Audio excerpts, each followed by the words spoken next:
दे धडक बेधडक आपल्या परिसरातील ताज्या घडामोडी, घटना, समस्या, विविध क्षेत्रातील सर्वदूर बातम्या पाहण्यासाठी लोकशक्ती लाईव्ह न्यूज चॅनलला सबस्क्राईब करा आणि नोटिफिकेशन मिळवण्यासाठी बेल आयकॉनला प्रेस करा.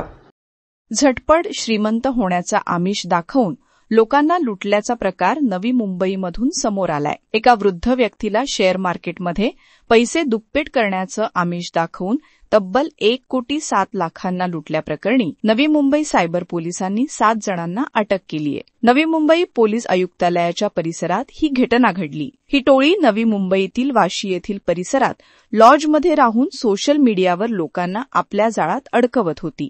ते सोशल मीडियावर शेअर मार्केटमध्ये झटपट पैसा मिळवून देतो असं सांगणाऱ्या पोस्ट करत होते. त्यानंतर टेलिग्राम, व्हॉट्सअॅप ग्रुपमध्ये लोकांना ऍड करून शेअर मार्केटच्या टिप्स देण्याच्या बहाण्यानं त्याचे डिटेल्स मिळवून आर्थिक लूट करत होती. लोकांकडून लुटलेले पैसे वेगवेगळ्या बँक खात्यात जमा होत होते. त्यानंतर हे पैसे चीन आणि कंबोडिया इथं असलेल्या गुन्हेगारांच्या खात्यात जात असत. अखेरीस नवी मुंबई पोलिसांनी वाशीतील अनेक लॉजवर छापा टाकला आणि या टोळीला सायबर गुन्हे शाखेनं अटक केली. या टोळीनं एका इसमाचे 1,07,00,000 रुपये लुबाडलेले होते. त्यापैकी 32,50,000 रुपये गोठवण्यात सायबर गुन्हे शाखेला यश आलंय.